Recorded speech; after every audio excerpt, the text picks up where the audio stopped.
laboratoire d'analyse et de recherche religion, espace et de développement de l'université d'Abomey-Calavi a servi de cadre ce vendredi 29 mars 2024 autour de la thématique relative au dialogue interreligieux dans le contexte du vaudou. Des enseignants du supérieur, des têtes couronnées, des responsables du christianisme, de l'islam, ainsi des étudiants ont pris part à ce rendez-vous d'échange et du partage. Le professeur Placide Clédio a lancé le dialogue interreligieux sur le thème vaudou et valeurs citoyennes. C'est pas facile de retrouver ensemble ce parterre d'hommes et de femmes d'obédience religieuse différentes. C'est déjà, tel que c'est dit, la vision que nous avons au niveau de l'école temporale, c'est déjà une réussite avec cet l'événement d'aujourd'hui où nous avons l'habitant à côté, le pasteur, et beaucoup de pasteurs parmi vous, les têtes couronnées, et le professeur Kakouma Oyon aussi. Oui, ce n'est pas facile, Mais on s'est engagé et je pense qu'ensemble, avec votre aide, nous allons réussir. Je vous remercie. C'est juste un mot que je vais faire lancer.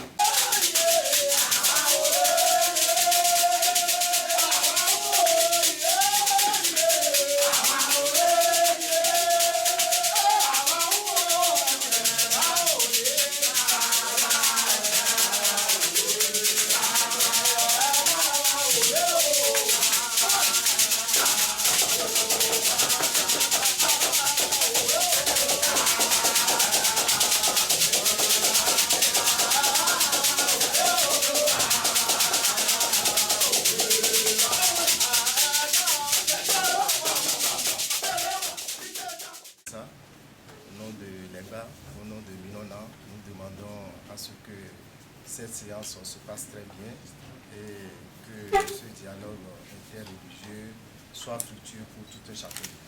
Merci. J'ai été, disons, enchanté de constater que j'ai écrit dans ma tête V-O-D-U-N. Et le ministre a martelé à la télé que c'est ainsi qu'il faut l'écrire chez nous. Je me suis dit que je ne m'étais pas trompé, que ce soit en Afrique ou même dans le monde, bien nous aide à vivre ensemble et à laisser tomber les polémiques, le langage, bien l'esprit de pas en guerre, et que maintenant, dans les temps d'aujourd'hui, nous puissions nous comprendre et aller de l'avant. Voilà, sur ces mots, je dirais aussi, au nom du Père, du Fils et du Saint-Esprit. Mon âme bénit l'Éternel et n'oublie aucun de ses bienfaits. Amen. Dans sa communication, Kossi Augustin Arouga, pasteur, enseignant-chercheur, a fait cas des clarifications entre religion et citoyenneté. Pour lui, le citoyen intellectuel béninois est hybride naviguant entre deux civilisations, voire deux cultures. Et la citoyenneté, qu'est-ce qu'elle est? Parce que dans les TDR qui m'ont été donnés, l'une des choses, c'est clarification notionnelle, c'est-à-dire des deux termes. Et l'autre aspect que j'aborderai, c'est aussi religieux citoyenneté dans le contexte d'État-nation, hérité de l'Occident. Selon les sciences des religions, les trois grandes religions du monde sont, et ça c'est scientifiquement, peut-être pour ceux qui ont fait déjà des études, ils comprendront ce qu'ils sont en train de dire. Je vais là essayer de numérer le zoroastrisme, le judaïsme, le christianisme, l'islam, le sikhisme et le bahaïsme. Le premier, c'est l'enjeu de la communauté. Quand nous prenons le mot academia en latin, ça signifie communauté des gens qui s'occupent normalement de l'enseignement supérieur. Mais la communauté renvoie, selon moi, à la notion africaine d'initiation. Donc, quand on parle de communauté, au campus, on devait avoir donc des gens qui se mettent ensemble pour faire des recherches, pour que la recherche ne soit pas seulement individuelle, mais ça soit communautaire. C'est la communauté qui porte la recherche.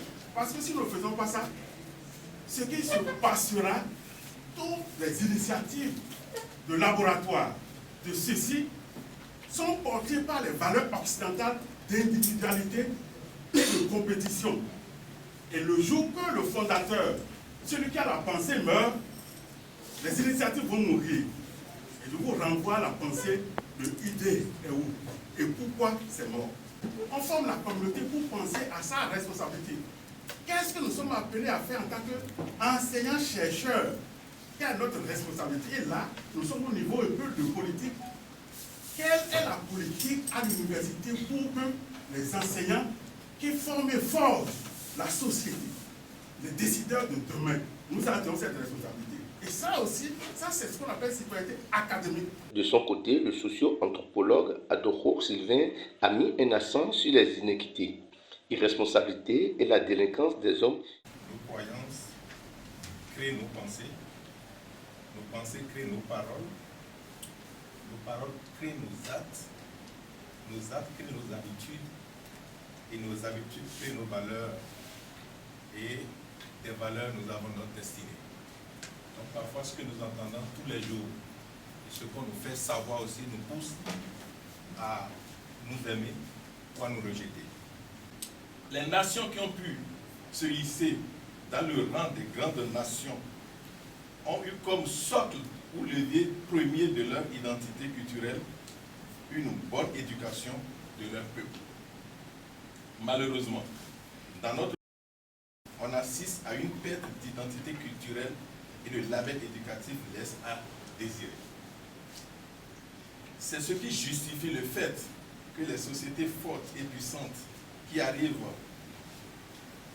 qui avaient été les nôtres, se sont transformées en des sociétés faibles où se développent toutes sortes de déviances. Nos aïeux étaient essentiellement de culture vaudou. Et il faut comprendre que vaudou, dont il parle ici, c'est la culture est issue de ce vaudou. Vaudou, ici, c'est toute la vie, tout l'univers.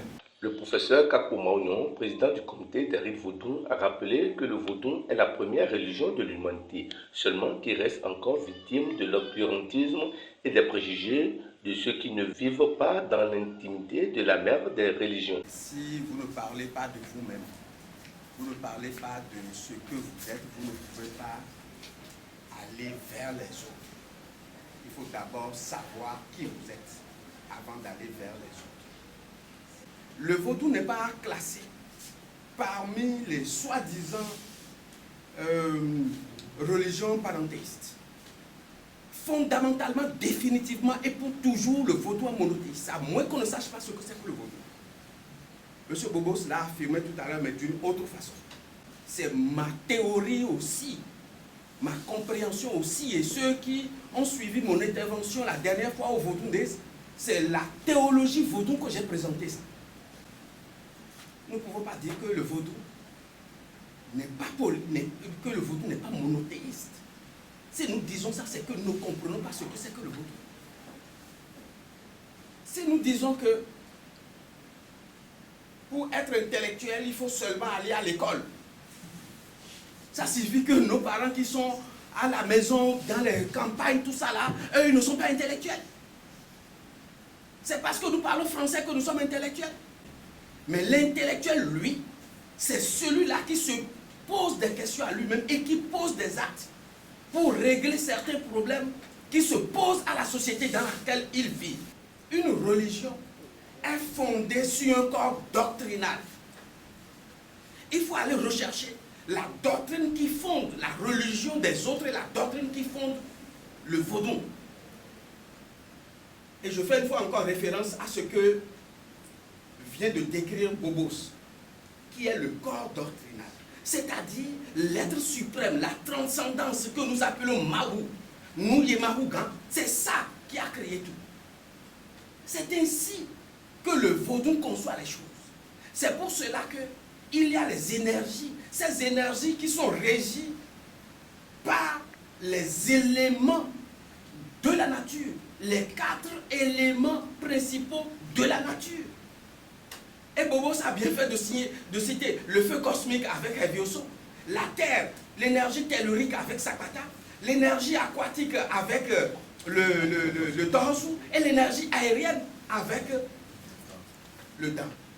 Nous avons les autres vaudous impersonnels, tels que le Legba, le Ho, le Loco. Les Tokyos, c'est autre chose.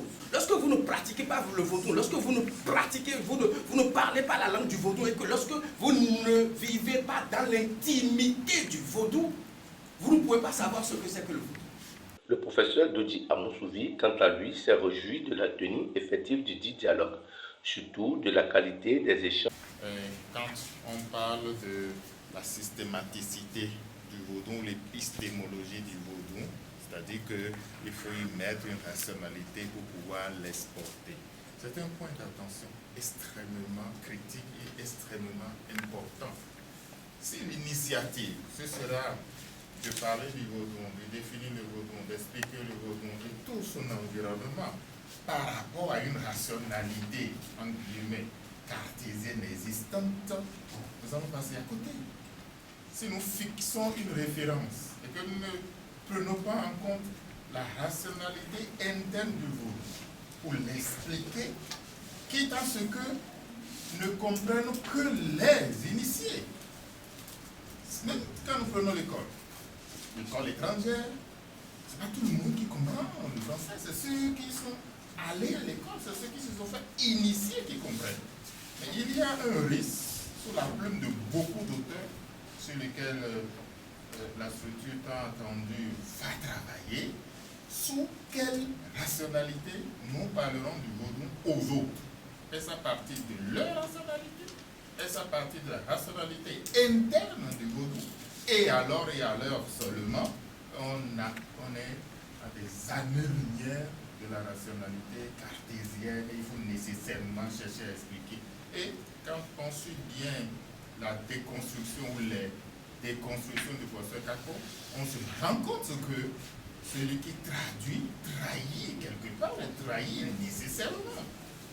Et c'est en voulant expliquer dans le français, dans une rationalité qui n'est pas celle du vaudou, les concepts, les attitudes, les pratiques et les rites que nous donnons dans cette littérature ou dans ce vocabulaire qui trahit le vaudou par la suite. Donc l'un des travaux ou l'un des chantiers qui nous attend dans ce travail-là, c'est déjà de définir l'épistémologie, définir dans quelle rationalité, je n'ai pas jusqu'à dire dans quelle langue, mais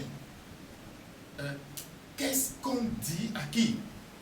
Jusqu'à quel degré on explique quoi à qui? Parce qu'on sait que nous sommes dans une spiritualité et quand on n'est pas dedans, on n'est pas dedans. À la fin de ce dialogue interreligieux, les participants, très satisfaits, se prononcent. Un laboratoire universitaire, c'est de participer d'abord à la production du savoir, à la production des connaissances, et aussi de participer à l'édification de l'humanité. Donc en tant que lieu de production du savoir, c'est normal que la question du dialogue interreligieux, qui aujourd'hui devient une question pressante, importante pour les sociétés à cause des conflits liés aux différences religieuses, à cause de la place qu'occupe désormais la problématique liée au vaudou dans la société béninoise, c'est normal que l'université soit un lieu qui éclaire, soit un lieu qui permet à tous ceux qui sont des sachants, des savants, de se mettre ensemble, de partager la connaissance, le savoir, pour permettre peut-être aux décideurs de prendre la bonne voie. Parce que si l'Afrique a longtemps erré, c'est aussi parce que nous avions été tous moulés dans des savoirs portés par des gens qui ne connaissent pas vraiment l'Afrique, qui ne connaissent pas l'histoire de l'Afrique. Donc aujourd'hui que les intellectuels comprennent qu'ils doivent réfléchir sur la réalité de l'Afrique et revoir ce qu'on peut appeler le narratif, le discours, je crois que c'est de bon temps qu'un laboratoire qui travaille sur la religion, les espaces et les développements offre l'opportunité aux uns aux autres de vouloir de se réunir pour faire converger leurs connaissances. Et deuxième chose, c'est normal que l'université aujourd'hui se doute d'institutions spécialisées. Donc on a un cheminement vers la création d'un institut dédié aux religieux. Et arrivé à ce niveau, il faut d'abord faire un parcours de décryptage pour élucider les thématiques, les angles d'analyse, les questions contemporaines. C'est ça qui permet d'élucider un petit peu l'importance de créer un institut dédié à la religion dans une université contemporaine, parce que nous parlons d'université de développement, et pour être université de développement, il faut être en mesure de produire les connaissances nécessaires à l'éducation de ceux qui ont le développement entre leurs mains. Bon, nous, en tant qu'intellectuels, et nous sommes des sachants, nous avons pu dire finalement que l'AREP est en train de produire des expériences de part et d'autre, non seulement au Bénin, mais dans toute l'Afrique. Nous avions observé la fois passée à un creuset d'échange dans la même cité, c'est-à-dire à l'université ici, par le professeur Douji, qui était vraiment succès. Ça nous a appris beaucoup de choses. Nous voulons demander éventuellement de plus en plus que de ces gens de rencontres s'organisent. C'est des documents que nous devons laisser à nos enfants, afin que, puisque ça doit produire et servir beaucoup de choses pour nos frères, nos jeunes étudiants. Bon, pour conclure, j'ai la ferme certitude qu'il y a de quoi avec le professeur Douji, il est en train de rehausser la clarté du vaudou. On était restés ensemble, effectivement, dans le cadre préparatif de la fête du 10 janvier, de vaudou et à Ouida, un peu partout. C'est vraiment du jamais, c'est du sans ça. On ne doit faire que féliciter, et avec ce comité de transmission, nous allons travailler encore davantage. Merci beaucoup. Déjà, nous remercions la direction doctorale de l'université qui a initié cette rencontre, qui est une rencontre très professionnelle, et nous pensons que ça fera beaucoup de bonnes choses pour le public, pour la population de masse. Et tous ceux qui étaient là, tous les religieux, tous les dictateurs religieux qui étaient là, nous pensons qu'en même temps, on a compris qu'on peut aller dans une même direction sans se chamailler, sans faire du bruit, mais en étant quand même dans sa foi. Donc nous demandons à ce que chacun soit dans sa foi tout en respectant l'autre. Et avec ça, nous pensons qu'on aura vraiment un dialogue interreligieux parce que nous sommes tous fils de même pays.